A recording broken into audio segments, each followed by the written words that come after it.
Hey guys, I'm JRDM and welcome back to JR Digital Media.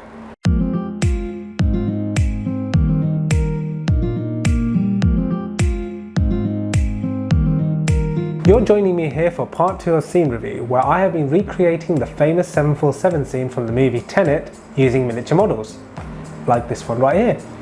If you have no idea what I'm on about, click here to watch part 1, but make sure you come back because you'll want to see what I have in store for you at the end of this video.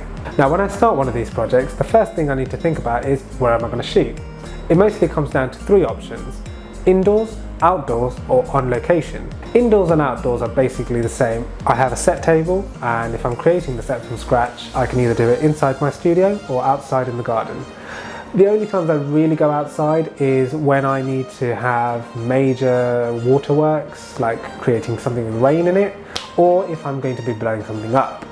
I do not want to be blowing something up in here because, one, my own safety, like I don't want to be breathing in any smoke, and I don't want to set fire to this studio. It's really nice and I'd like to keep it that way. Then you've got outdoor locations. I could always recreate a set indoors, but you'll never get the freedom of shooting on site with actual, weather conditions and things like that, like beaches and caves. But for the scene involving the plane, all the action takes place in one specific area, the airport, and I chose to build the set outdoors. This is so I can blow up the plane safely, and I have a bit more leeway with camera placement. So for the base of this set, I found a large piece of plywood. I usually use whatever's lying around or whatever I can pick up cheaply, or sometimes even for free. I propped this up using 2 old tires from my car and made temporary legs out of some 2x4s. I applied a basic coat of black paint, and that's the base basically done. Now we come to the star of the show. Now if you remember, the one in the movie is a Boeing 747, but I thought I'd go a little bit different by choosing the Airbus A380, which is the largest passenger jet in the world. Well, not that one obviously. This is the Rebel Airbus A380 1:144 scale. Cost about 25 quid on Amazon, and it's basically plastic sheets where you pop out the parts and glue them together. One thing I didn't realise when I first bought this was it doesn't actually come with paint, tools, or even glue. Rebel does sell this separately, but it's a little bit expensive, so I just went Poundland and picked up everything I needed. Basic items included acrylic paint, super glue with a narrow nozzle, crafting tools, and UPVC glue. First things first, paint all the parts whilst they're still in the plastic sheets. Makes life so much easier. Once that was done, I left it overnight to dry, and now I can start building. Now I won't say I have fat fingers, but even for me the tiny pieces proved difficult at some point. I do love how detailed this model is, and the tiny pieces definitely add to that. It does make me sad that I have to blow this up, but the final shots are going to look awesome. Once the plane's all done, the next big thing on the list is the buildings, primarily the freeport. Now again, I like to be cheap and cheerful, so I used some cardboard boxes I had lying around from my online ordering phase of the pandemic and got creative. Now this I thought was genius. The model obviously came with some stickers for the tail and the actual body saying Airbus and A380, but the plane in the movie was plain silver, so I didn't get to use them. I took these stickers, put them on the buildings, and boy did it add a bit of realism. Next step is the lighting. The main set's going to be covered in a bluish white light, and I'm going to add a bit of street light yellow just for the car park. Because I needed to film the inside of the freeport during the explosion, I needed to litter the inside with props that will make it look like a warehouse. I have an assortment of props for my collection, and once this was all test fitted, it was complete. Now for the interesting fun bit. My method for blowing stuff up on screen is quite simple, but I don't think I'm allowed to talk about it on YouTube in great detail, so for now we shall call this Powder X. This is what causes the initial explosion on the screen, but does create quite a lot of smoke, so you might not be able to see it.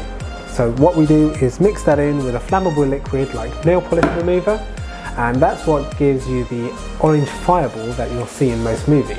This makes the explosion more cinematic and looks great in slow-mo. Now obviously this is quite dangerous, so I do take safety precautions when I film using explosions. One of those safety precautions is investing in a remote firework ignition kit like the one you see right here. This allows me to set up all my cameras and retreat to a safe distance so that I can walk away with my eyebrows. Now I can't go into any more detail than this, so once everything's wired in, I'm all good for shooting. For the main shots I use the Canon 90D and shoot in 4K 29 frames per second, and for slow motion I use my iPhone which shoots 240 frames per second. For shots where the camera is placed in a dangerous situation, I use these 4K action cameras recording at 120 frames per second. Now here is a time lapse of the whole shoot to see how and why it takes me 2 hours to film a 3-minute scene.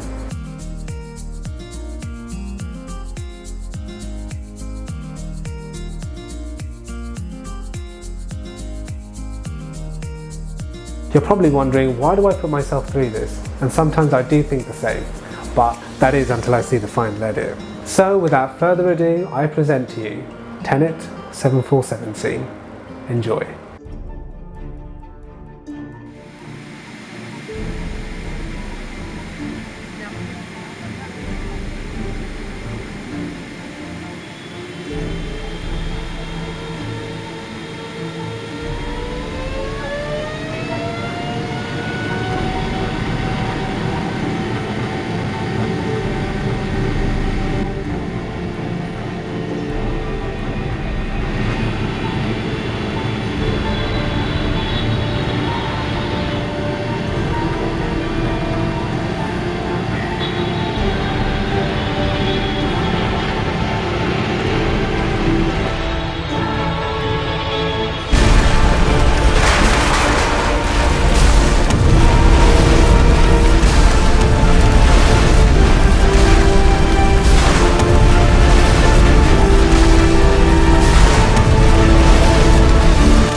This is why I love what I do. The whole process of creating a set, to filming it, to editing it, and then to see the final cut gives me so much satisfaction. And now, to be able to share that with you guys is just an added bonus. Let me know what you thought about Scene Review in the comments below. If it's positive, then great. I'm glad you enjoyed it, and make sure you hit that like button. If it is criticisms, then also great. I can't become a better videographer without your suggestions. Like your suggestions that I get a better mic. I heard you. Thank you, and I'll see you again in the next video.